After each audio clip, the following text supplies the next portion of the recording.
Ukraine and Russia trade allegations over breakdown of partial ceasefire in Mariupol and Volnovakha amid shelling. Ukraine has said civilian evacuations were halted in two cities in the country's southeast because of continuing attacks, an account dismissed by Russia, which had announced a temporary ceasefire to allow more than 200,000 people to escape the fighting. Russia earlier on Saturday said its forces stopped firing near Mariupol and Volnovakha to allow safe passage to civilians, but Ukraine officials accused Russian troops of breaking the partial truce. The Russian side is not holding to the ceasefire and has continued firing on Mariupol itself and on its surrounding area, said Kyrylo Tymoshenko, deputy head of President Volodymyr Zelensky's office. Talks with the Russian Federation are ongoing regarding setting up a ceasefire and ensuring a safe humanitarian corridor. But Russia's defense ministry later accused Ukrainian nationalists in the two cities of blocking civilians from leaving. It also said it had respected the ceasefire and alleged that the firing came from inside both communities against Russian positions. The International Committee of the Red Cross, the ceasefire's guarantor, said it understood that evacuations of civilians from Mariupol and Volnovakha would not start on Saturday. We remain in dialogue with the parties about the safe passage of civilians from different cities affected by the conflict, it said in a statement.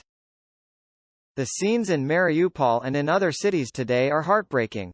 Any initiative from the parties that gives civilians a respite from the violence and allows them to voluntarily leave for safer areas is welcome. Earlier, the Russian Defense Ministry had said its units opened humanitarian corridors near Mariupol and Volnovakha, which were encircled by its troops, Russia's RIA news agency reported. In Mariupol, citizens would be allowed to leave during a 5-hour window, it quoted the city's officials as saying. The Ukrainian government said the plan was to evacuate about 200,000 people from Mariupol and 15,000 from Volnovakha, and the Red Cross is the ceasefire's guarantor. However, the evacuation was later delayed. Due to the fact that the Russian side does not adhere to the ceasefire and has continued shelling both of Mariupol itself and its environs, and for security reasons, the evacuation of the civilian population has been postponed, city officials said in a statement on social media. No water, heat or electricity. Aid agencies have warned of an unfolding humanitarian disaster in the area as food, water and medical supplies run short and refugees stream into western Ukraine and neighboring European countries. In Mariupol, whose capture would be a key prize for Russia, there is no water, heat or electricity and food is running out, according to Mayor Vadim Boychenko. We are simply being destroyed, he said. Zelensky, earlier on Saturday, said, humanitarian corridors must work today, to save people, women, children, the elderly. To give food and medicine to those who remain. We are doing everything on our part to make the agreement work. This is one of the main tasks for today. Let's see if we can go further in the negotiation process. Al Jazeera's Charles Stratford, reporting from Dnipro, 440 kilometers, 270 miles, northwest of Mariupol, said vehicles gathered to get civilians out of the city, but it was unclear if any made it. There are 3 points in the city where buses are gathering for people to get on board to take them through the city of Zaporizhzhia, about 225 kilometers or 140 miles from Mariupol, said Stratford. This corridor that is being set up will take people across the country, we understand, northwest through rural areas. The head of the regional administration encouraged private car owners to fill their cars with as many people as they can to get people out of Mariupol to Zaporizhzhia. Stay in shelters. Ukraine says Russian forces have focused efforts on encircling capital Kyiv and Kharkiv, the second biggest city, while aiming to establish a land bridge to Crimea. Kyiv, in the path of a Russian armored column that has been stalled outside the Ukrainian capital for days, was again under attack, with explosions audible from the city center. Ukrainian media outlet Suspilne cited authorities in Sumy, about 300 kilometers, 190 miles, east of Kyiv, as saying there is a risk of fighting in the city's streets, urging residents to stay in shelters.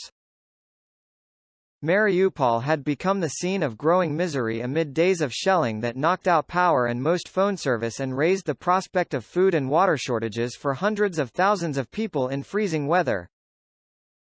Pharmacies are out of medicine, Doctors Without Borders, Médecins Sans Frontières, or MSF, said.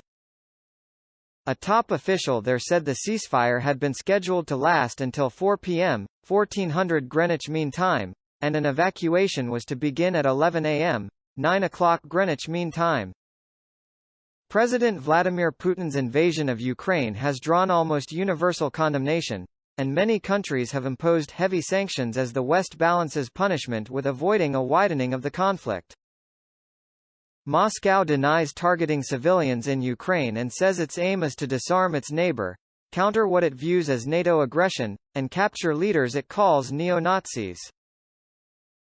Zelensky was expected to press Washington for more help in a video call with the U.S. Senate at 9:30 a.m. Eastern Time, 14:30 Greenwich Mean Time.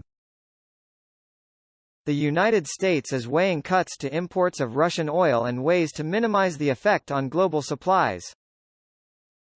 Global oil prices surged more than 20% this week due to concerns about supply shortages.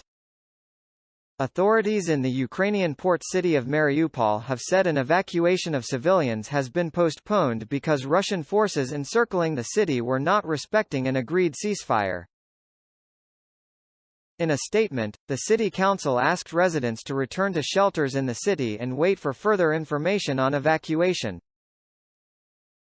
In a televised broadcast, Ukrainian presidential advisor Oleksiy Arestovich said Russia was not observing an agreed ceasefire in some areas, preventing a joint plan to allow civilians to evacuate. Meanwhile, Ukraine's foreign minister, Dmytro Kuleba, accused the NATO alliance of bending to Russian pressure and said it was not the force that Ukrainians had previously imagined. Speaking on Ukrainian television, he said he was open to talks with his Russian counterpart, Sergei Lavrov, but only if they were meaningful. The Russian Defense Ministry said its units had opened humanitarian corridors near Mariupol and Volnovakha, a much smaller city 40 miles, 65 kilometers, to the north, on Saturday morning. Evacuations from Mariupol had been due to begin at 11 a.m. local time, 0900 GMT. Located on the Sea of Azov, the city of 450,000 has become the scene of growing misery amid days of shelling that has knocked out power and most phone service and raised the prospect of food and water shortages for hundreds of thousands of people in freezing weather. The city represents a potential strategic advantage for Moscow's invasion, connecting it to the Russian forces coming from annexed Crimea, as well as to the troops in the Donbass. In Volnovakha, the attack is still so intense that dead bodies lie uncollected, those hiding in shelters or running out of food, and about 90% of the city is damaged by bombing, local MP Dmytro Lubinets said.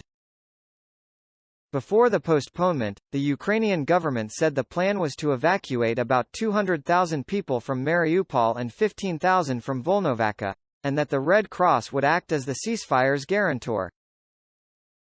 An advisor to Ukraine's Interior Ministry said there would be agreements on humanitarian corridors for other cities. Turkey said the humanitarian ceasefires declared by Russia should be countrywide and lasting. The Turkish Foreign Minister, Mevlut Cavusoglu, said evacuation and aid shipment corridors must be opened across the country and that it was working to evacuate its citizens in Ukraine by bus and train. The Turkish president, Recep Tayyip Erdoğan, was due to speak to Vladimir Putin by phone on Sunday. A spokesperson said Turkey was ready to help resolve the crisis. Putin said on Saturday that Western sanctions on Russia were akin to a declaration of war and warned that any attempt to impose a no-fly zone in Ukraine would lead to catastrophic consequences for the world. Putin reiterated that his aims were to defend Russian-speaking communities through the demilitarization and denazification of the country so that Russia's former Soviet neighbor became neutral and no longer threatened Russia. Ukraine and Western countries have dismissed this as a baseless pretext for the invasion he launched on 24 February and imposed a sweeping range of sanctions aimed at isolating Moscow. These sanctions that are being imposed are akin to a declaration of war, but thank God it has not come to that, Putin said, speaking to a group of flight attendants at an Aeroflot training center near Moscow. Mariupol and Volnovakha are just two of many cities across Ukraine left reeling by a devastating campaign of shelling and artillery from Russian forces. The Russian Defense Ministry said on Saturday a broad offensive would continue elsewhere in Ukraine. Ukraine said Russian forces are trying to encircle the capital, Kyiv, and Kharkiv, the country's second biggest city, while attempting to set up a land bridge to Crimea. Authorities in Sumy, about 190 miles east of Kyiv, reportedly urged residents to stay inside shelters, warning there could be fighting in the city's streets. Russian forces have taken control of a psychiatric hospital in the town of Borodyanka in Ukraine's Kyiv region, with 670 people inside, the regional governor Oleksiy Kulyba told local media on Saturday. Today we do not understand how to evacuate these people, how to help them, Kulyba said. They are running out of water and med.